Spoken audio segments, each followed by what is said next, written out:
रूस बिखर रहा है, इसकी हताहत दर बढ़ती जा रही है, इसकी अर्थव्यवस्था ढह रही है और इसकी अग्रिम मोर्चे की सेनाएं कोई प्रगति नहीं कर पा रही है। कभी शक्तिशाली रही क्रेमलिन की युद्ध मशीन अब अपने पुराने स्वरूप की परछाई मात्र रह गई है और युद्ध के मैदान से सैकड़ों मील दूर होने के बावजूद मॉस्को पर भी दबाव महसूस हो रहा है। रूस में अब क्रेमलिन के अधिकारी, कट्टर राष्ट्रवादी और राष्ट्रपति व्लादिमीर पुतिन भी उस कड़वी सच्चाई से नहीं बच सकते जो उनकी आंखों के सामने है। यूक्रेन के पक्ष में हालात तेजी से बदल रहे हैं और रूस दुनिया की सबसे शर्मनाक और महंगी रणनीतिक हारों में से एक के बेहद करीब फिसलता जा रहा है। पुतिन ने इसकी कभी कल्पना नहीं की थी। 2022 में युद्ध के शुरुआती दिनों में उनकी सेनाओं ने वही किया जिसकी उनसे उम्मीद थी। उन्होंने उत्तर, पूर्व और दक्षिण से यूक्रेन में सीमा पार कर तेजी से इलाकों पर कब्जा कर लिया। यूक्रेन के कस्बे और शहर जल्दी ही गिर गए और क्रेमलिन की सेना देश की राजधानी कीव के भी खतरनाक रूप से करीब पहुंचने लगी। मार्च 2022 के अंत में एक समय ऐसा था जब रूस ने यूक्रेन के लगभग 27% हिस्से पर कब्जा कर लिया था। पुतिन ने शायद पहले ही जश्न मनाने की तैयारी कर ली थी क्योंकि उनकी बड़ी सेना विरोधी को चीरते हुए आगे बढ़ती दिख रही थी। ऐसा लग रहा था कि पुतिन द्वारा मूल रूप से निशाना बनाए गए 4 पूर्वी क्षेत्र डोनेट्स्क, लुहांस्क, खेरसोन और जापोरिजिया जल्द ही पूरी तरह उनके नियंत्रण में आ जाएंगे। अब हम जानते हैं कि ऐसा नहीं हुआ क्योंकि रूसी सेना का प्रदर्शन मार्च 2022 में चरम पर था। आने वाले महीनों में सब कुछ बदल गया। पश्चिमी दुनिया में अपने सहयोगियों की मदद से यूक्रेन ने एक विशाल जवाबी हमला शुरू किया। हजारों वर्ग मील खोई हुई जमीन वापस हासिल की, रूसियों को कुछ क्षेत्रों से पूरी तरह बाहर निकाल दिया और आखिरकार मोर्चे को स्थिर कर दिया। 2022 के अंत तक रूस का नियंत्रण 27% से घटकर लगभग 18% रह गया। तब से हर साल रूस ने उस क्षेत्र को वापस पाने के लिए बेतहाशा कोशिश की है। युद्ध जो कुछ हफ्तों या महीनों में खत्म होने वाला था, अब सोवियत संघ के द्वितीय विश्व युद्ध में नाजी जर्मनी से लड़ने से भी ज्यादा लंबा चल चुका है। समय बढ़ने के साथ रूस का प्रदर्शन और खराब होता गया। 2022 के अंत की असफलता के बावजूद क्रेमलिन की युद्ध मशीन फिर से संगठित होकर सैनिक जुटाने और यूक्रेन की जमीन वापस लेने में सक्षम रही। ये उतनी तेजी से आगे नहीं बढ़ रही थी जितनी शुरुआती हफ्तों में बढ़ी थी, लेकिन फिर भी समय समय पर यहाँ वहाँ कुछ हद तक बढ़त बना रही थी। हालांकि 2026 में रूस की अग्रिम पंक्ति की सेनाएं लगभग पूरी तरह से ठहराव पर आ गई हैं। उनकी बढ़त लगभग 0 पर आ गई है और कुछ क्षेत्रों में तो वे जितनी जमीन ले रहे हैं उससे ज्यादा जमीन खोने भी लगे हैं, जिसका कारण यूक्रेन के लगातार मजबूत होते जवाबी हमले हैं। स्थिति के 2 विशेषज्ञ, अंतर्राष्ट्रीय राजनीतिक सलाहकार डॉक्टर जैसन जे स्मार्ट और पूर्व navy SEAL team 6 squadron leader Chuck Farah ने हाल ही में क्रेमलिन के 2026 की पहली तिमाही के खराब प्रदर्शन पर चर्चा की। फरा ने स्थिति को बहुत संक्षेप में इस प्रकार बताया। अब तक रूसियों ने पहली तिमाही में फ्रेस्नो, कैलिफोर्निया जितना क्षेत्र ही कब्जाया है, जो कोई जीत नहीं है। और इस दावे का समर्थन करने के लिए बहुत सारे आंकड़े मौजूद हैं। उदाहरण के लिए युद्ध अध्ययन संस्थान ISW की 31 मार्च 2026 को प्रकाशित एक रिपोर्ट में यह पाया गया। रूसी बढ़त 2025 के अंतिम चरणों और 2026 की शुरुआत में काफी धीमी हो गई और 2026 के पहले कुछ महीनों में इसमें भारी गिरावट देखी गई। 2026 के पहले 3 महीनों में रूसी सेना ने औसतन 5.5 वर्ग किलोमीटर प्रतिदिन की दर से बढ़त बनाई, जबकि 2025 के पहले 3 महीनों में ये औसत दर 11.06 वर्ग किलोमीटर प्रतिदिन थी। इन आंकड़ों को और गहराई से देखने पर पता चलता है कि रूस ने जनवरी में लगभग 319 वर्ग किलोमीटर या 123 वर्ग मील क्षेत्र में बढ़त हासिल की। फरवरी में बड़ी गिरावट देखी गई जब क्रेमलिन की सेनाएं सिर्फ 123 वर्ग किलोमीटर या 47 वर्ग मील ही आगे बढ़ सकी। ये अप्रैल 2024 के बाद सबसे छोटी बढ़त थी। फरवरी 2026 भी एक उल्लेखनीय महीना था क्योंकि इस दौरान यूक्रेनी सेनाओं ने जितना क्षेत्र खोया उससे अधिक क्षेत्र पर कब्जा किया, जैसा कि ISW के अपने ही संघर्ष विश्लेषक जॉर्ज बेरोस ने पुष्टि की है, जिन्होंने बिजनेस इनसाइडर को बताया कि यूक्रेनियन और अधिक क्षेत्र हासिल कर रहे हैं। खास तौर पर फरवरी में यूक्रेनियों ने युद्ध क्षेत्र में जितना क्षेत्र मुक्त कराया उससे कम क्षेत्र रूसियों ने कब्जा किया। आखिरी बार जब हमने देखा था कि यूक्रेनी सेना ने रूसियों द्वारा कब्जा किए गए क्षेत्र से ज्यादा जमीन हासिल की थी, वो 2023 में था। ये नया है। ये एक बहुत बड़ा पल था, एक संकेत था कि रूस सिर्फ धीमा नहीं हो रहा था, बल्कि यूक्रेन वास्तव में उसे पीछे छोड़ना शुरू कर रहा था। मार्च में हालात और बिगड़े, क्योंकि रूस की सेना ने 2.5 साल में पहली बार यूक्रेन के मोर्चे पर लगभग कोई क्षेत्रीय बढ़त हासिल नहीं की। सटीक कहे तो उसने सिर्फ 23 वर्ग किलोमीटर 9 वर्ग मील क्षेत्र पर कब्जा किया, जबकि अन्य जगह कुछ इलाका खोया। दूसरे शब्दों में कहे तो रूसी सेना सिर्फ धीमी नहीं हुई है, बल्कि वह मुश्किल से ही आगे बढ़ रही है। वास्तव में जनवरी 2024 से अधिकांश क्षेत्रों में आक्रामक अभियान चलाने के बावजूद centre for strategic and international studies ने पाया कि रूसी सेना उन जगहों पर बहुत धीमी गति से आगे बढ़ रही थी। उनके बड़े अभियानों में से एक पोलक्रोव्स्क शहर की ओर बढ़ने का अभियान था, जो कुछ हफ्तों में खत्म होना था, लेकिन इसमें कई साल लग गए। रूसियों ने फरवरी 2024 से जनवरी 2026 के बीच अवदीवका से पोक्रोव्स्क तक केवल 50 किलोमीटर यानी 31 मील की दूरी ही तय की। ये औसतन लगभग 70 मीटर यानी 230 फीट प्रतिदिन की गति है। ये गति प्रथम विश्व युद्ध में कुख्यात सोम की लड़ाई के दौरान मित्र देशों की सेनाओं की प्रगति से भी धीमी है, जो 1 सदी से भी अधिक पहले हुई थी। रूस के कुपियांस्क और चासिफेयर जैसे अन्य स्थानों पर हमले और भी धीमे रहे, जहां क्रेमलिन को छोटे गांव या गड्ढों से भरी जमीन पर कब्जा करने में कई महीने लगते हैं। इस धीमी गति से रूस को पुतिन द्वारा निशाने पर लिए 4 क्षेत्रों पर कब्जा करने में सालों लगेंगे। समय के साथ यह युद्ध रूस की अर्थव्यवस्था और पुतिन की विरासत के लिए और महंगा और नुकसानदायक बनता जा रहा है, और मॉस्को घबराया हुआ है। इसका कारण सिर्फ यह नहीं है कि रूसी सेना इतनी धीमी गति से आगे बढ़ रही है, बल्कि इसका कारण यह भी है कि वह अभूतपूर्व दर से अपने सैनिकों को खो रही है। 2025 तो पहले ही काफी बुरा था, लेकिन 2026 के शुरुआती महीने क्रेमलिन की सेनाओं के लिए वाकई में तबाही भरे रहे हैं। सिर्फ मार्च में ही कुल 35,300 से ज्यादा हताहत हुए, जो फरवरी के आंकड़ों से 29% अधिक है। स्रोतों के अनुसार वर्ष की पहली तिमाही में रूस ने कथित तौर पर 1 लाख से अधिक सैनिक खो दिए। जैसा कि चक फरा ने बताया है, इस तरह के आंकड़े बिल्कुल भी टिकाऊ नहीं है। सच्चाई ये है कि रूस हर साल 3,60,000 हताहतों को खोता है, यानी लगभग 1,000 लोग हर दिन। ये 2 बटालियन के बराबर है, और अगर बटालियन बड़ी या छोटी हो तो ये 3 भी हो सकती है। कोई भी सेना इतने नुकसान सहन नहीं कर सकती, चाहे वह दुनिया के सबसे बड़े और सबसे अधिक आबादी वाले देशों में से एक की ही सेना क्यों ना हो, क्योंकि अपनी 14 करोड़ से भी ज्यादा आबादी के बावजूद रूस अनंत काल तक मरे या घायल सैनिकों की जगह नए सैनिक नहीं ला सकता। संख्या आखिरकार कम होने लगेगी। असल में यह पहले से ही हो रहा है। 2026 की शुरुआत में आई रिपोर्ट से पता चला है कि मॉस्को को अपनी सेना में नई भर्ती करने और उन बेहद ज्यादा हताहतों की भरपाई करने में लगातार मुश्किल हो रही है। यहाँ तक कि जातीय अल्पसंख्यकों को डराने धमकाने, अफ्रीका से भाड़े के सैनिक बुलाने, उत्तर कोरिया से सैनिक मंगवाने, बलात्कारी और हत्यारों को मोर्चे पर भेजने और यहाँ तक कि लंबे समय से बीमार लोगों को भी तैनात करने जैसे हताशा भरे कदम उठाने के बाद भी रूस अपने भर्ती लक्ष्यों को हासिल करने से बहुत दूर है।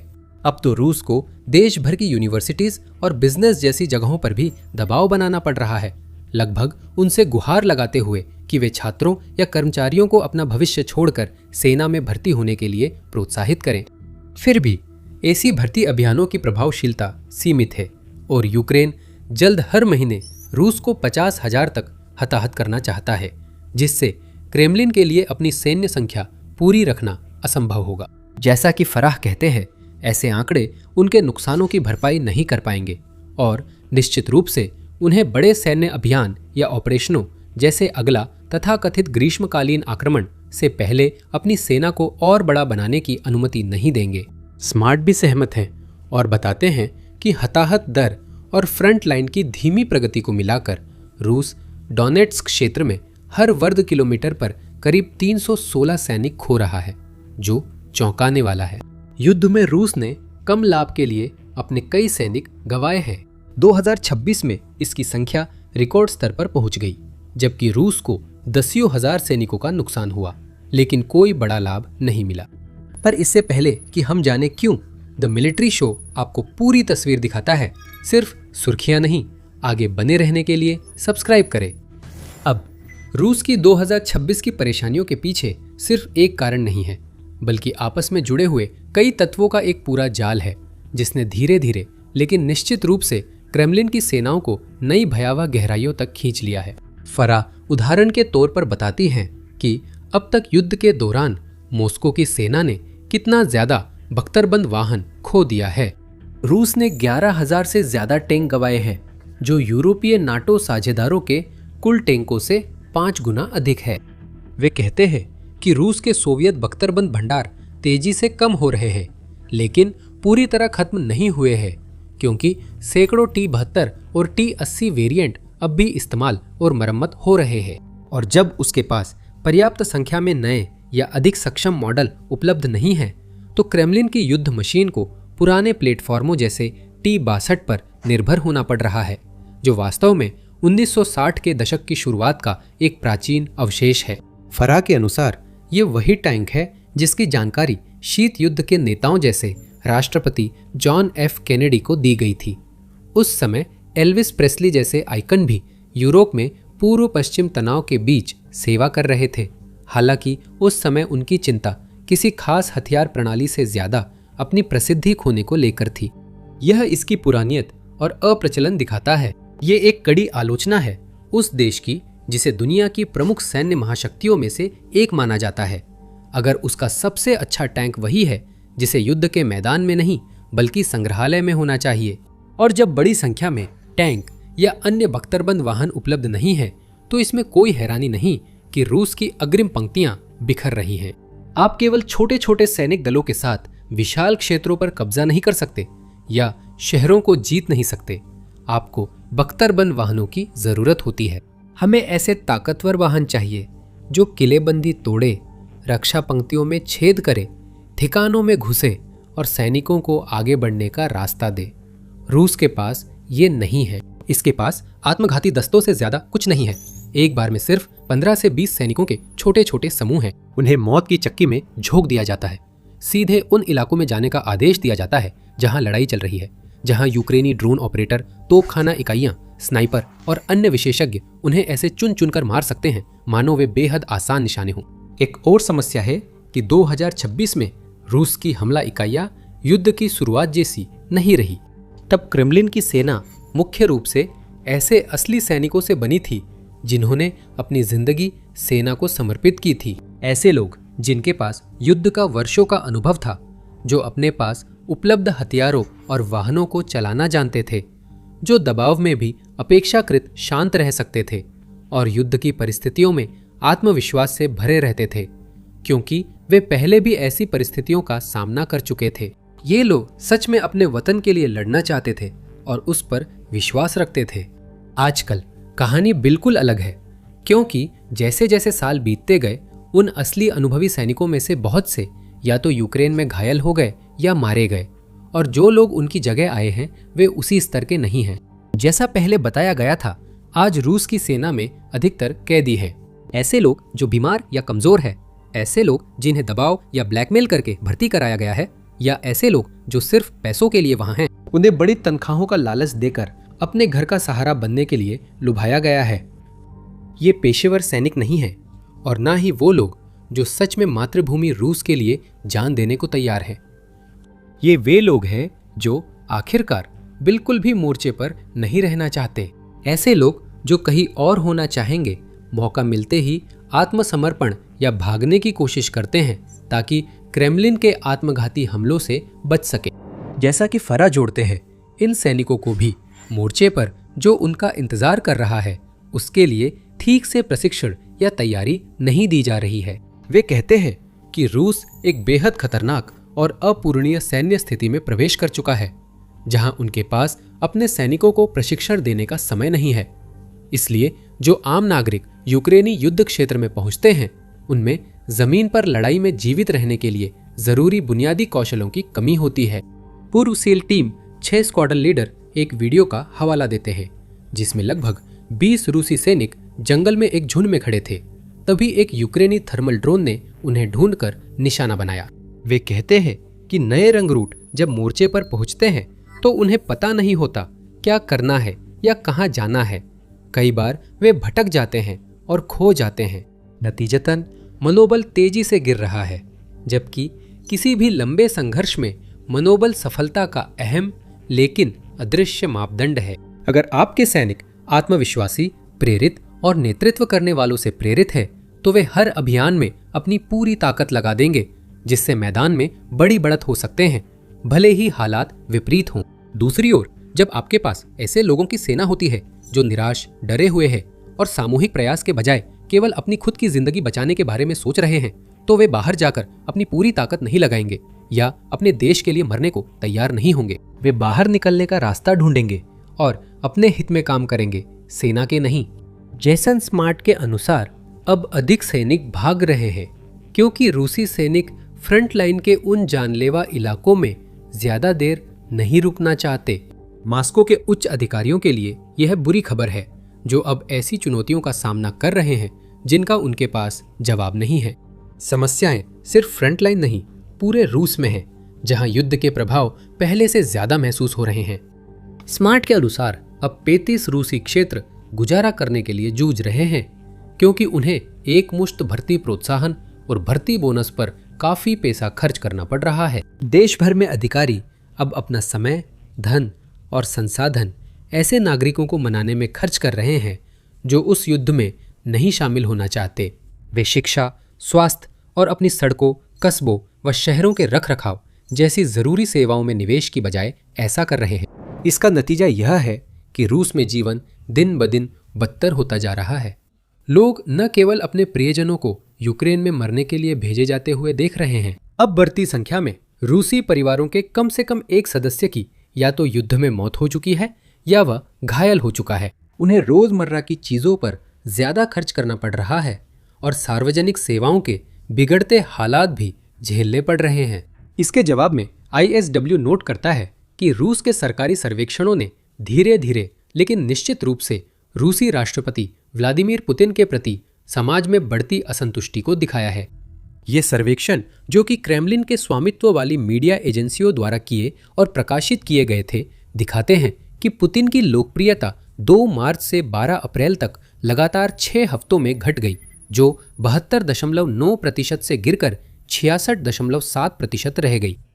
पुतिन पर आम जनता का भरोसा भी कम हुआ है और उनकी सत्तारूढ़ राजनीतिक पार्टी यूनाइटेड रशिया की लोकप्रियता भी घटी है। सर्वेक्षणों में 60% से अधिक रूसी अपनी देश की मौजूदा राजनीतिक स्थिति को नकारात्मक मानते हैं और अधिकतर लोग युद्ध का अंत चाहते हैं। ये बहुत स्पष्ट संकेत है, जब खुद क्रेमलिन के मीडिया प्रवक्ता भी खुलेआम मान रहे हैं कि लोग खुश नहीं हैं। इसी वजह से मॉस्को में घबराहट है और पुतिन के सहयोगी, सलाहकार व कमांडर सोच रहे हैं कि आगे क्या करें। लेकिन स्थिति और भी खराब हो सकती है, क्योंकि जब रूस एक और गर्मी के हमले की तैयारी कर रहा है, जिसमें क्रेमलिन को उम्मीद है कि उनकी सेनाएं आगे बढ़ेंगी और गर्म मौसम का पूरा फायदा उठाकर जमीन पर कब्जा करेंगी, असलियत ये है कि यूक्रेन लगातार मजबूत होता जा रहा है। असल में विशेषज्ञों जैसे कि फरा के अनुसार ये कीव की सेनाएं हैं, मास्को की नहीं, जिनके गर्मियों के दौरान अपेक्षाकृत सफल रहने की सबसे अधिक संभावना है। मुझे लगता है यूक्रेन इन बाधाओं को पार कर प्रगति करेगा। पूर्वशील कमांडो यूक्रेन की सफलताओं के उदाहरण देते हैं, जिन्हें कीव की सेनाएं याद कर सकती हैं और शायद फिर दोहरा सकती है। जैसे 2024 में खेरसोन में, जब यूक्रेन ने रूसी सेनाओं को पूरी तरह से नीपर नदी के पार पीछे धकेल दिया था, या उत्तर में खार्किव के आसपास, जहां यूक्रेनी सेनाओं ने एक बार फिर रूसियों को पूरी तरह से सुमी ओब्लास्ट से बाहर निकाल दिया था। फरा निष्कर्ष निकालते हैं कि बिल्कुल वही चीज जल्द ही फिर से हो सकती है। कमांड संरचना की नाजुकता, अधिकारियों की अक्षमता व भ्रष्टाचार और राइफल के गोला बारूद के अलावा बुनियादी सैन्य संसाधनों की कमी रूस के आसन्न पतन के मुख्य कारण बताए गए हैं। बड़ी तस्वीर को देखते हुए फराह जोड़ते हैं कि मॉस्को के अधिकारी भी इस बात को लेकर बढ़ती चिंता में हैं कि उनका इतना सारा पैसा और सैन्य संसाधन यूक्रेन में फंसा हुआ है। वे बताते हैं कि यूके की खुफिया सूत्रों के अनुसार रूस की 97% सैन्य क्षमता अब यूक्रेन पर केंद्रित है और वहां उसकी सेनाएं बहुत तेजी से कमजोर हो रही हैं। इससे अन्य खतरे से निपटने के लिए कम संसाधन बचते हैं। चीन, जो कुछ मामलों में रूस का अनिश्चित सहयोगी है, इस स्थिति का फायदा उठाकर उन सुदूर पूर्वी क्षेत्रों पर दावा कर सकता है जिन पर कब्जा करना वह दशकों से चाहता रहा है। अगर ऐसा हुआ तो रूस उसे रोक नहीं पाएगा, जो दिखाता है कि कभी शक्तिशाली देश अपने राष्ट्रपति और हर कीमत पर सत्ता पाने की उसकी निर्दयी धुन के कारण कितना गिर चुका है। अब आप इस वीडियो में जानेंगे कि रूस कैसे तेजी से अपमानजनक हार की ओर बढ़ रहा है और ये वीडियो रूसी जीत की अनिवार्यता के मिथक को तोड़ता है। युद्ध कथाओं के इस संकलन को देखें ताकि आप जान सके कि रूसी सैनिक बड़ी संख्या में मारे जा रहे हैं। अंत में द मिलिट्री शो को सब्सक्राइब करें ताकि भविष्य में और सैन्य जानकारियां मिलती रहें।